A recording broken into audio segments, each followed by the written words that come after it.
चुनाव जीतना है तो उसके लिए कितना पैसा लगता है। मैंने पिछली बार भी आपको बताया था कि केसीआर ने हमारे पार्टी के लोगों से कहा कि तुम क्या करोगे विधानसभा चुनाव लड़के, एक विधानसभा में 100 करोड़ रुपया खर्चा होता है, ये तेलंगाना के मुख्यमंत्री का कहना है।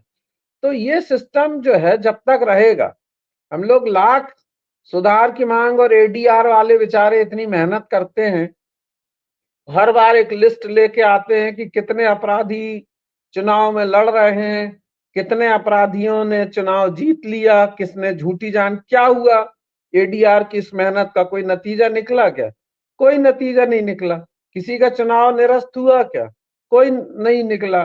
कोई उसका संज्ञान लेता है क्या एडीआर की रिपोर्ट का? हमारे आप जैसे लोग जो हैं वही लोग इस पे अपना डिस्कशन कर लेते हैं। आम जनता को क्या मालूम एडीआर क्या है और एडीआर की रिपोर्ट क्या है और किसके बारे में क्या है। तो ये एक एकेडमिक डिस्कशन और डिबेट के बाहर तो ये जाती नहीं है।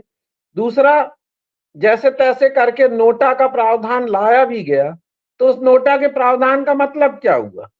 नोटा का आधार पे अगर किसी को मेजॉरिटी वोट ना मिले और नोटा को ज्यादा वोट मिले तो इलेक्शन निरस्त नहीं होगा, ये नियम है। तो नोटा में वोट डालने से सिर्फ आपको एक सेल्फ सेटिस्फेक्शन है या एक पब्लिसिटी है कि साहब हमने तो किसी को वोट नहीं दिया, या लोग देखें कि यहाँ जितने कैंडिडेट खड़े थे इनमें से किसी को जनता ने वोट डालने काबिल नहीं समझा। कई बार ये हुआ है कि नोटा का वोट जो है वो हारने जीतने वाले कैंडिडेट के मार्जिन से ज्यादा रहा, कि लोग कहते हैं कि अगर ये वोट इतना नहीं होता तो शायद रिजल्ट बदल जाता, लेकिन ये काल्पनिक बात है क्योंकि नोटा में जिनने वोट डाला वो किसको वोट देते हैं कोई नहीं जानता। तो अगर नोटा का सिस्टम आपने किया भी है तो उसका कोई उपयोग नहीं है, कोई फायदा नहीं है वास्तव में। तो जो वास्तव में ठोस काम होना चाहिए वो तो होता नहीं है। इलेक्शन फंडिंग की बात हुई कि गवर्नमेंट को इलेक्शन फंडिंग करना चाहिए, तो वो भी नहीं होती क्योंकि मालूम है कि उसमें फंडिंग में सबके साथ जो है बराबरी का व्यवहार करना पड़ेगा। तो फिर कहाँ से फिर इलेक्टोरल बांड के 54,000 करोड़ कितने 5,000 कितने करोड़ रुपए, 54,000 करोड़ रुपए जो भाजपा को मिले फिर वो कहाँ से खर्च करेंगे, क्यों देगा कोई उनको?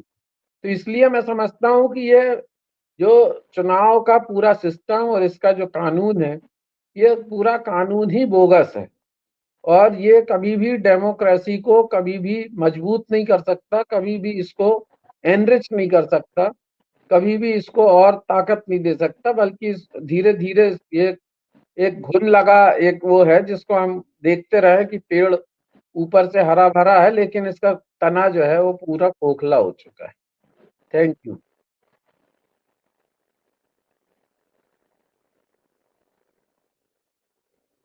कहाँ गए तिवारी जी?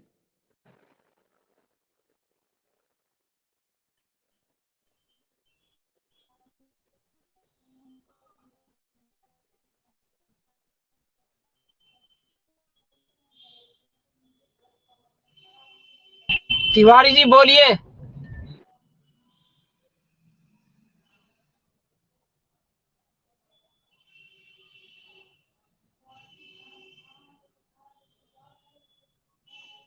सुनाई नहीं पड़ रहा क्या तिवारी जी को? तिवारी सुनाई नहीं पड़ रहा क्या तिवारी जी जो नेट? तिवारी जी की आवाज नहीं आ रही, शायद उनको आवाज जा भी नहीं रही। हम्म।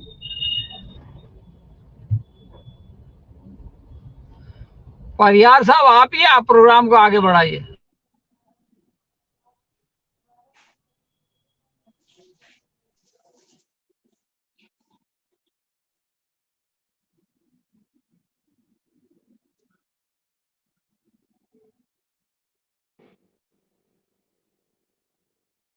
क्या हुआ भाई?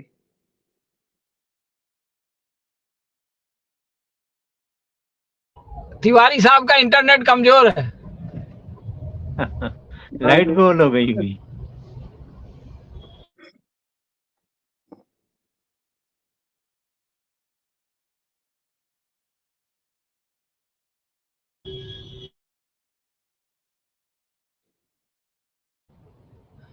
उनके एक साथी होते हैं परिहार साहब, वो